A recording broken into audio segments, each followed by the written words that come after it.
live on social media. Hey, long time no see, dear community on Facebook and YouTube. I'm so happy to be back.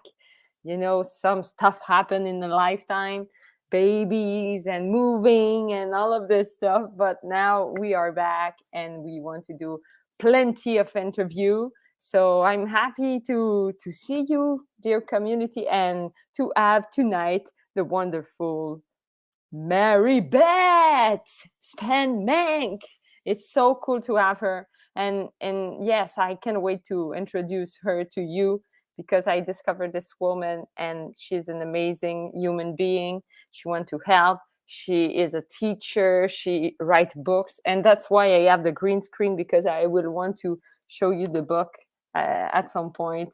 And it was flaring because the book have green on it. So now I'm in front of my green screen, so you see the secret of this magical podcast. We can do it everywhere in the house with this green screen that is moving.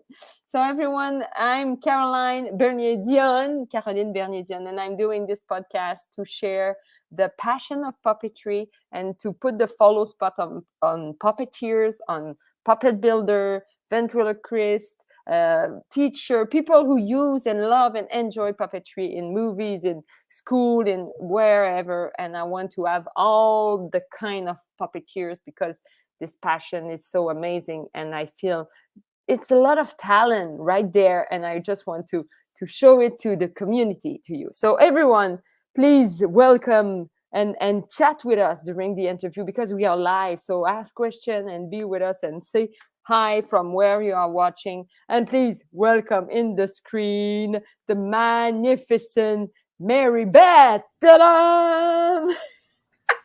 What an introduction. Thank you so much. Thank you, thank you, thank you, Caroline. Thank you to you and Eli for everything that you do for the puppeteering community and for puppets everywhere. Yay! Yeah. I want to put enthusiastic into that. And yes, it's a success. And with Eli, we can promote this.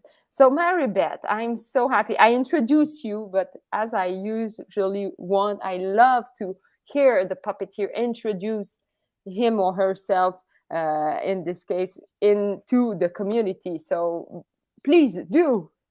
Okay, well, thank you. Well, I am a long time teacher, teaching for literally decades, and I'm the mom of two beautiful grown kids. I also have a beautiful husband in heaven. I have to mention him because he's so supportive, always so supportive of anything I do. And I'm also a published author. I've written over 45 teacher resource books for large educational companies, as well as over 75 children's readers. So I have all of that. And when I was a very early beginning teacher, I began to experiment with bringing a puppet into the classroom. This was a time in education when things were opening up historically in the 1960s and 1970s. Education experienced a revolution where things were much more open and teachers were much more experimental with ways to include kids and their interests in how they developed curriculum and lessons and activities. And I always loved puppets ever since I was a very little girl. And so it just made sense that I would bring a puppet into my classroom with my kids. But the problem was I was such a new teacher and I didn't really have enough experience to know how to manage a puppet in the classroom with kids. And it Mm. turned into a big giant disaster with kids constantly fighting over the puppet and arguing, and to the point where I tried all these different management techniques I had heard about and nothing worked. So Mm. I decided I would take the puppet out of the classroom and not let them have the puppet.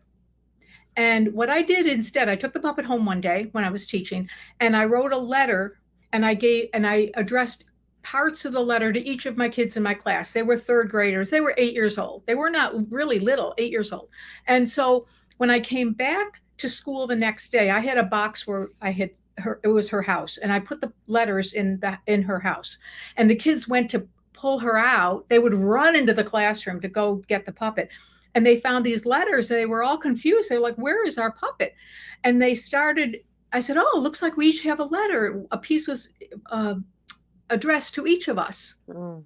And it was from the puppet, and she wrote them a letter saying that it was a koala bear puppet, and she wrote them a letter saying that she was so sad that she was causing so much trouble in the classroom that she decided she was going to go back to her home where her family lives in Brisbane, Australia, at the Lone Pine Koala Sanctuary, which is actually a real place. It's still operational today. And she said that she hopes that they would never fight or argue again, and that they would all get along. And I just thought that'll be the end of it. Uh-huh. But the kids started talking, and one little girl started crying, and one little boy said, "Wait a minute, how did she get there all by herself?" And another kid said, "I saw a commercial." You probably don't remember these, but this other kid said, "I saw a commercial where a koala bear got on a plane. They let koala bears go on planes." And so they were really upset that she left, and they started writing her letters back and putting them in Oh. the box. And so for the next couple months, they would write her letters, and I would write back from her. And we were studying Australia at the time, which is why I got a koala bear puppet to begin with. And so she would tell us all about the different parts of Australia.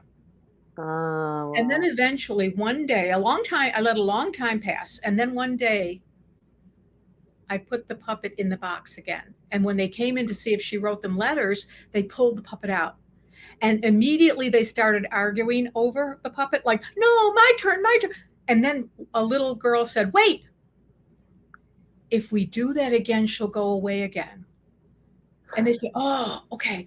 And then they monitored their own behavior. I didn't even have to say a word. They were careful with her, they shared her with each other. It was the best thing. And so in the ensuing years, I began developing other personalities with my kids in the classroom. Mm. And it took a while for this to develop because it wasn't all at once, and I didn't have anybody directing me. I was just experimenting, and figuring things out as I went Yeah. along. But what I learned, the most important thing that I learned was that if I had children in the class, kids come to school with interests, and they're excited, and they also have needs.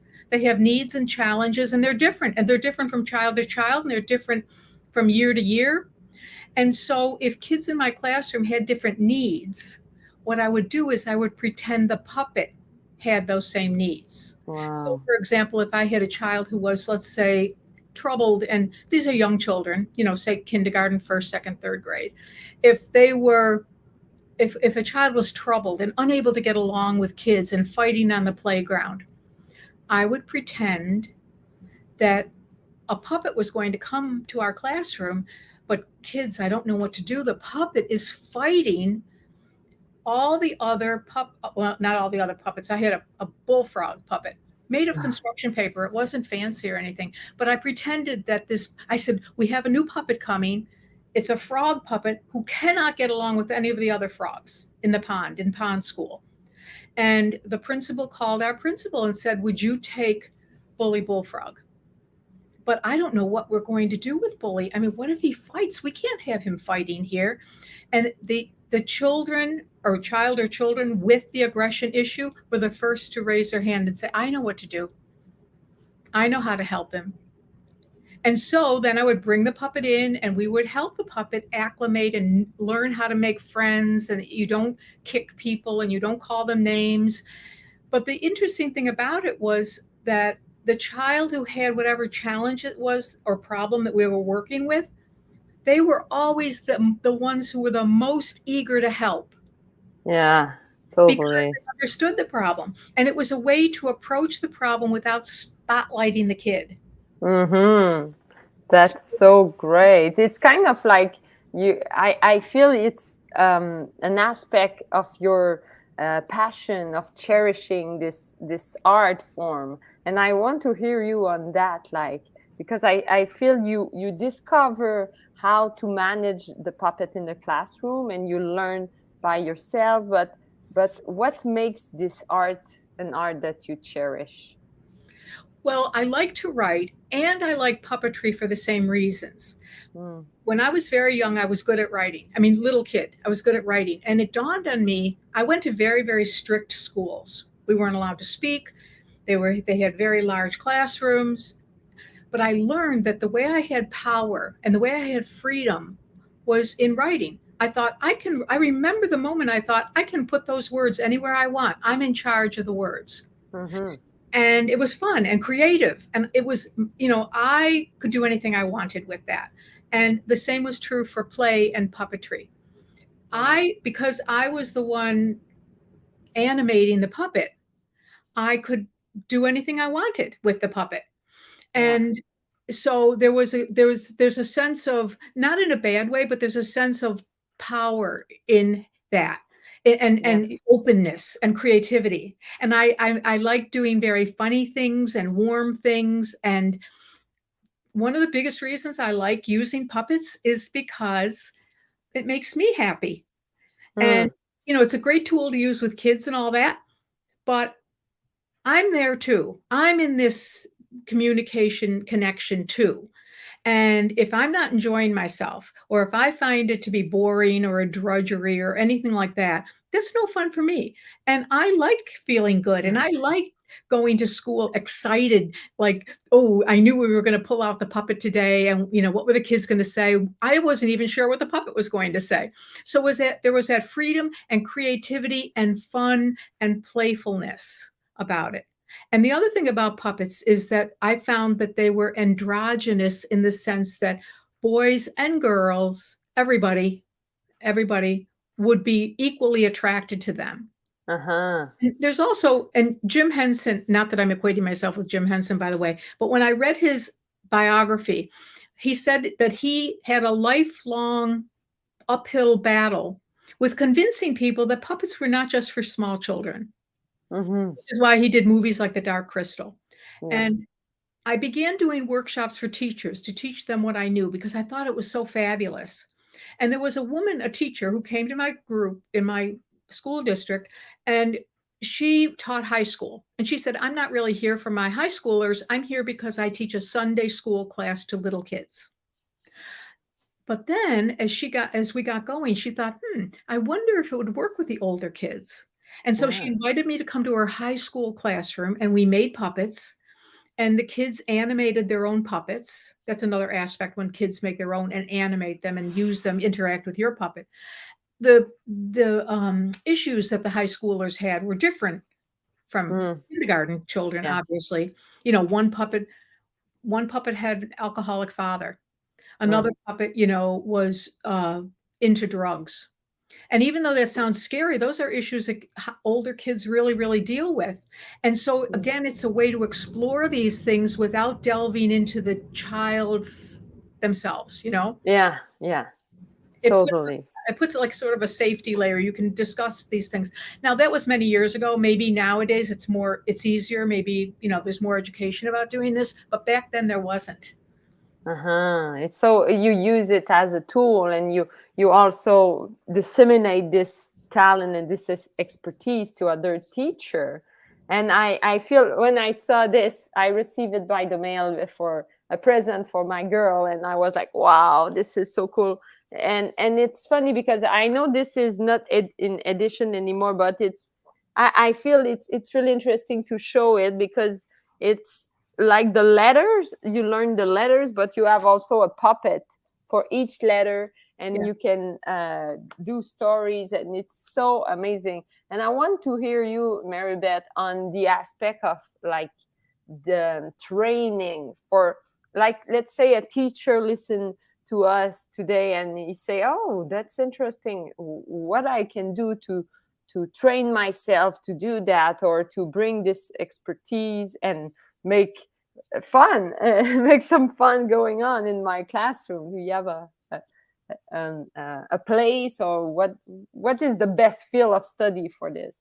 Well, in working with teachers for many years, because I started teaching a class I called Teaching with Puppets, or Puppets with a Purpose, I think, in my school district.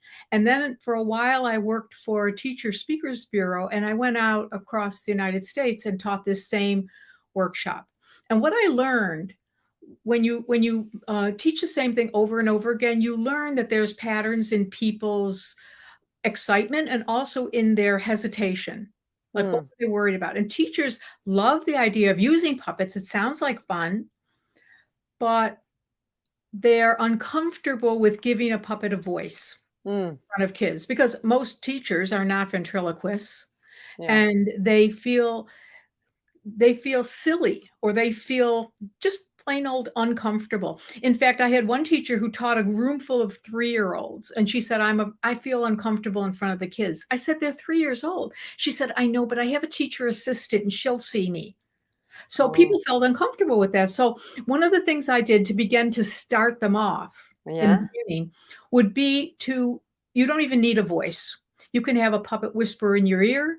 You can have a puppet, say you have a dog puppet, for example. You can have a puppet that just barks, and then you say, oh, okay, this is what you want to do. And so you can interpret that for the kids. But the Uh-huh. ultimate thing is that kids don't care. Kids don't care if your mouth moves or not. They don't pay any attention to you. And in fact, the Muppeteers from Sesame Street, they used to go out, their puppets were very large puppets, and they used to go out sometimes into the streets of New York, for example.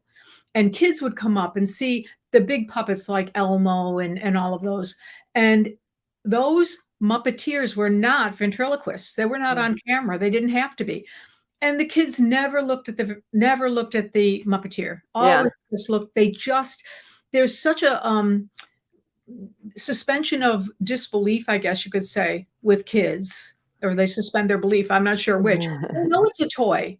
They know Yeah. it's a toy. I let the kids hold my puppets. I let them take them home with them and come back and tell me what they did. They used to have these journals where they would take the puppet home and bring it back and tell me what they did all weekend. So they know it's a toy. They know it. They're not confusing it with it being a live creature, Uh-huh. but they're so eager to play. The other thing about being a teacher or a parent, by the way, with a puppet, when you use a puppet, kids automatically know you get them. You automatically, just by the act of picking up a puppet and playing with it, kids trust you because you're on their wavelength. Yeah. They're eager to play back. There's no hesitation on their part whatsoever. They don't think it's funny or dumb or anything like that. I don't mean funny, haha. I mean odd, funny. They're eager to jump in. As far as for formal training, I have two college degrees. One in my undergraduate degree is in communication, and my graduate degree is in elementary education. Now, in neither one of those settings did they talk about puppets ever, really. Mhm. Um, but nowadays, especially, and back then also, but they didn't really label it as such, they talked about the importance of social emotional growth and awareness in Yeah. schools and with kids. That it's not just an intellectual pursuit, that you have a social, we're social creatures, and you're acclimating kids to a society and in ways to help them get along, to listen to each other, to validate each other. And puppets can very much be used for that. One of the little tricks I have with kids is if I'm working with a group of 5-year-olds, my puppet is always younger than the kids, always. Uh-huh. The puppet's 3 years old. And Yeah. the puppet always lives somewhere else. That we don't see the puppet's parents or the puppet's friends or teachers or anything, but the puppet can come into our classroom. And by the way, classroom could be homeschooling, it could be in a brick Mm, and mortar classroom, it could be online. I've taught kids online for years with puppets. yeah. So any of the setting really doesn't matter. But the puppet can come and talk about his best friend. We never meet the best friend, but Yeah. the puppet can talk about the best friend or the mom. My mom makes me go to bed earlier than all my other friends. That's not fair. No fair. And things like that. And so we can talk those things out in the group and help the puppet. And sometimes you can deal with issues that are big in life. Sometimes kids carry a heavy suitcase. Many Yeah. years ago, I had a little boy in my kindergarten class whose mother was very ill with cancer. And when he was in first grade, she actually did pass away. So it was a very serious Mm, situation. And I pulled him aside and I said, sweetheart, if you ever need to talk to me, but kids don't necessarily, it depends on the kid, but this kid was not interested in talking to me about it. And so I thought, what can I do with the puppet that would not seem frivolous or would not seem mm, flip or disrespectful? I want to, yeah. so I pretended that the puppet came in one day and was very sad because his mother was very sick and he didn't know what to do. He wanted so hard to help his mom, but he didn't know what to do. And that kid raised his hand and said, I know, let's make cards for your mother. So all the kids in the class made cards for the puppet's mother. Mm, I said, I pulled the boy aside and said, would you like us to make cards for your mom? He said, yes. Now that didn't prevent the mom. It didn't prevent the mom from being ill, certainly, and from passing. It didn't prevent that tragedy. But at least everybody rallied around him. He had a supportive community. We were able to do a little teeny tiny something to empower that child. And I yeah. think that those things help. Yeah, this is so amazing. I'm really touched by your storytelling also. It's so perfect. And I want also to hear you on this aspect of like what makes it different. Like it's so interesting because this puppet brings a face to a reality. It's kind of Yes. like it's 3D stuff going around and emotion and stuff. But I want to hear you, as you are trained in communication, what is this aspect that puppets bring into the communication different than if you do, let's say, a draw on what you feel, or let's say if people write a poem, or uh, different aspect of the communication. But what makes puppet different? Well, I think everything is all those different aspects are important and they're good. I think the difference for me with the puppet Yeah, is the interactivity, the talking back and forth with the puppet. And also I learned through the years, I'm still learning yeah, using with puppets with kids, is to be non-judgmental and empathic. And so if you have a puppet, for example, who has difficulty getting along with friends, some kids might say, well, that's a bully. That puppet's a bully. And, or, that puppet's mean. And so you might say, okay, that puppet's mean. Let's talk about why would somebody be like that? And uh-huh, so that's something that it's not exactly the same creative expression as a drawing or something else. I mean, all the other mediums are great. All the mediums are great. But the thing with the puppet is that you can talk with the puppet. You can talk about the puppet. You can talk with the puppet. yeah, And you can even see progress with the puppet. In other words, the puppet can progress in its understanding of whatever it is that you're talking about. yeah, Sometimes it's just, fun things, or it's academic things. The puppet might, some children we talk about, for example, reading is so important with kids. yeah, I feel like I've spent a lifetime helping kids learn to read, but reading is not fun for every kid. Sometimes it's painful and it's uncomfortable. And right off the bat, they're 4 or 5 years old and all of a sudden they feel like they're behind everyone else. No matter how much a parent or teacher tries to support them and say, we each move at our own rate, kids look at each other and they have a yardstick out and they measure themselves against the other kids, whether or not we say a word about it. It's just uh-huh, sort of a human thing like that. But if that same child who's struggling with reading can help the puppet learn to read, yeah, then suddenly that child feels competent and helpful and is not going to call the puppet dumb because the puppet can't read, because that child knows what that struggle is like. mm-hmm, So that's another thing I've done is, have kids pull kids aside and say, gee, I'm having such trouble getting Pinky the mouse to finish work that we're doing every day. And this is, of course, like a child who's having trouble finishing the work. Do you think you could sit down with Pinky at your now this is not playtime. You have to help Pinky do the work. Do you think you could sit down and play, sit at your desk and help Pinky do the work that she didn't do yesterday? And I said, it's a big job. And, she's going to want to run around the classroom, but she's got to sit and do the work. We're trying to get her to learn to read. Can you help? Do you think you can help? And always, I'll help. And I had Wow. one little guy who was day after day doing nothing and handed me a whole folder full of work that the puppet did. The same work he didn't do the day before. And then the other kids would say, well, that's not fair. How come he gets to do that? We want to do it too. So everybody wants a chance. Yeah. So it's there's so many little strategies and things like that that are very rewarding to do with kids. And puppetry, it's so creative because it gives you so many opportunities to help kids gain skill and competence and a sense of self without Yeah. telling them they're great. They already, they can help that puppet do something that they weren't able to do before. They feel good about that. Yeah, like it's funny because with the puppet you can like touch their sense of help. They Yes. want to help, and this is so amazing. Everybody Yeah, everybody wants to help. It feels good to help. So, yes. So, that's what I found, to engage the children as problem solvers. This puppet has this problem. Oh my gosh, what are we gonna do, guys? Do we have any suggestions or ideas? And we would brainstorm ideas and then try them out.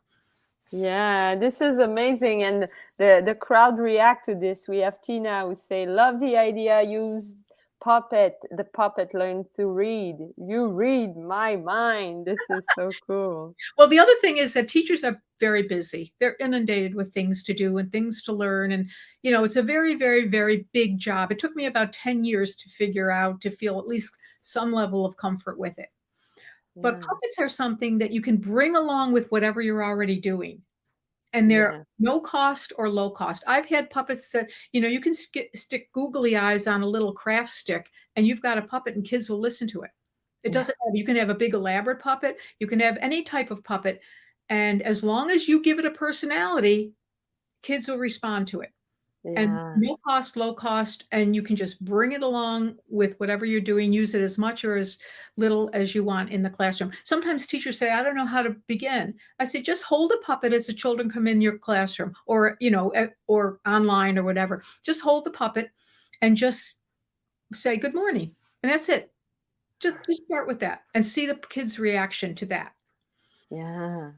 Yeah, it's really a learning curve, and you learn by trying it, as you have done, to try and try over and over and find what works. And you can have some tricks with Maribeth. I want to hear you, Maribeth, on your project also, because that's the place to promote also your puppet stuff. So Well, what are your projects?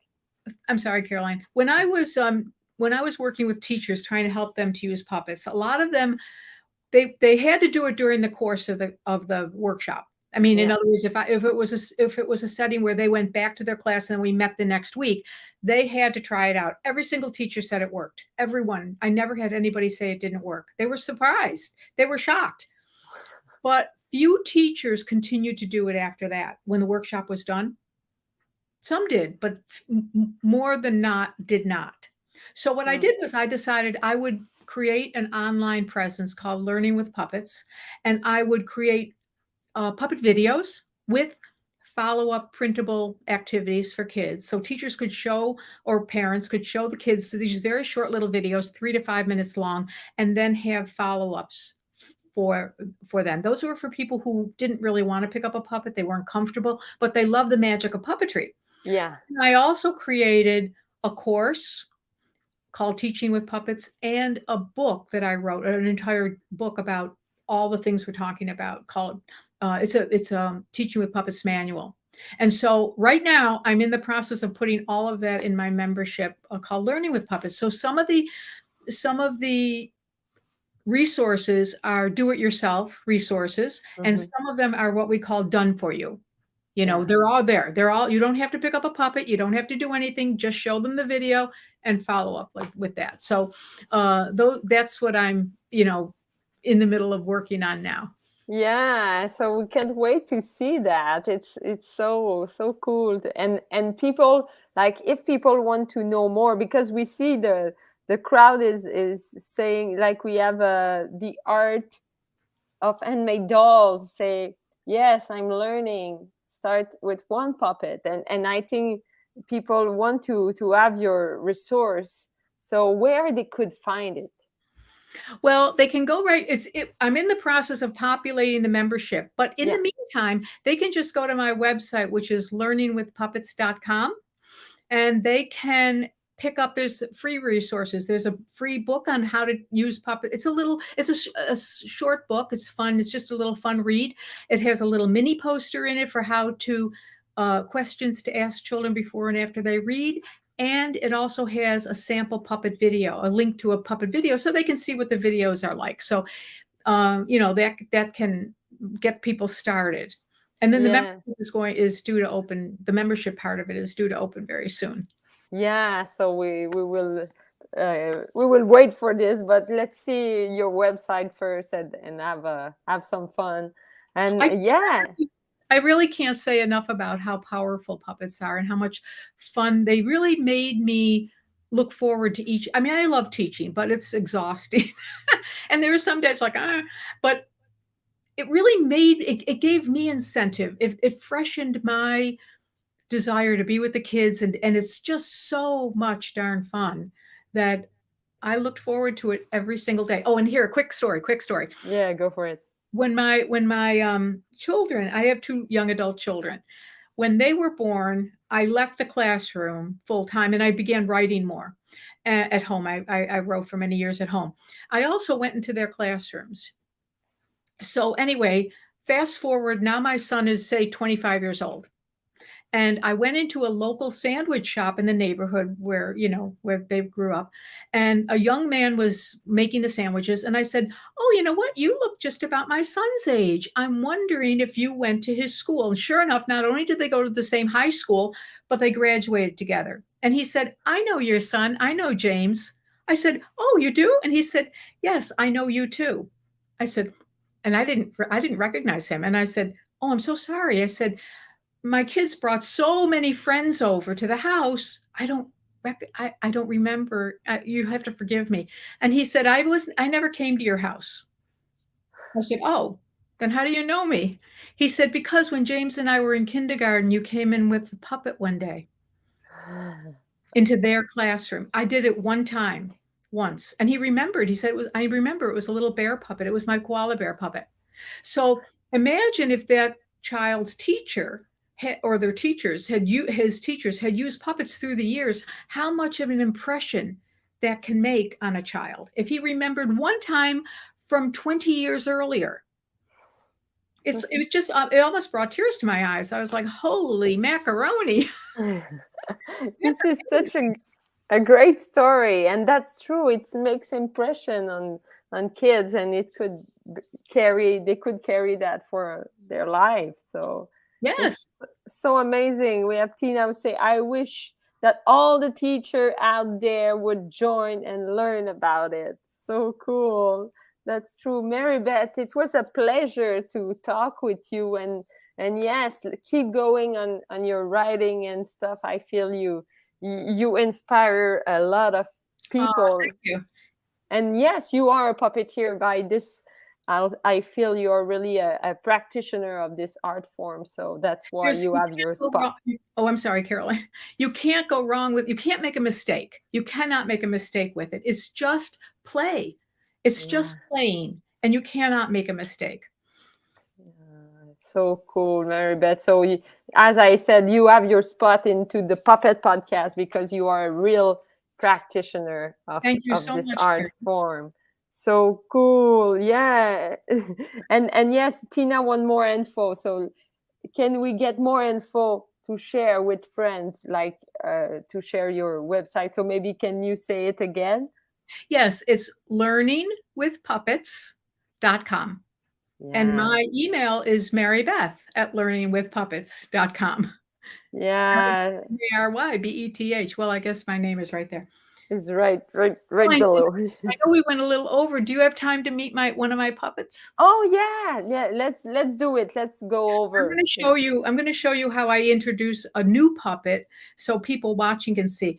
And I always, no matter the puppet, I always pretend that the puppet is afraid to meet the kids. Not every Oh time. In other words, once I have a puppet personality going, I don't pretend every time I bring it out that they're afraid.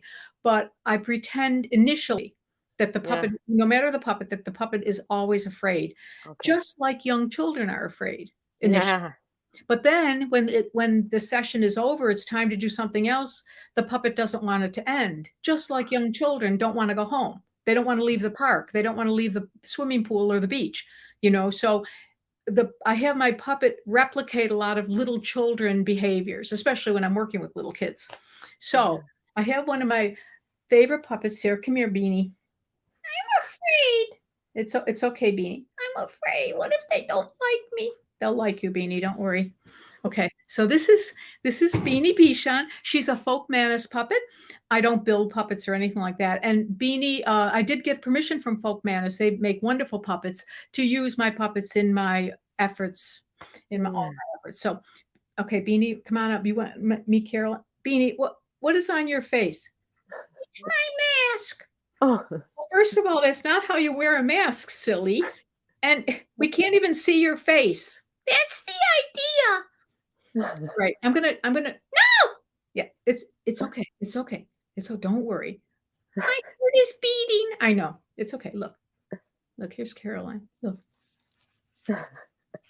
Hello, Beanie. Hello. That's Caroline. Hello, Caroline. Here, Hello, I'm gonna take Beanie. your mask off. You don't even need a mask. Puppets don't even need masks. How are you? I'm good, and you, Beanie? I'm fine. I was a little nervous, but I'm okay now. You're Oh, very beautiful. thank you, Beanie. I love you. Yeah. What? It's What? Oh, Beanie wants to know if she can show you a toy she just got. oh yeah, for sure. Okay, just a minute. This is Beanie's new toy. It's Jelly. Get it? Jelly Beanie. Okay, Jelly, go ahead.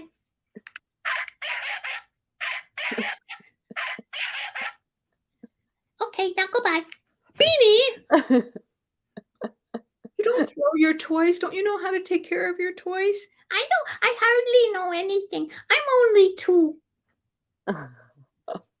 1, 2.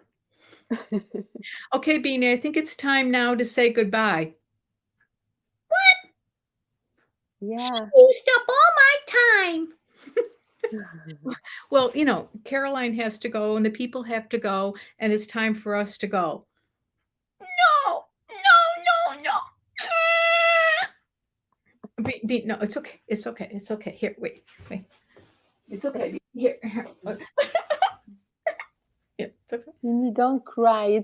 It's the end of the podcast, so It's okay, Beanie. Beanie, maybe we can come back again. yeah. Yay! Yeah, Beanie, we love to have you on the spot and to inspire to bring puppet into classroom. I feel we hit a lot of people right there.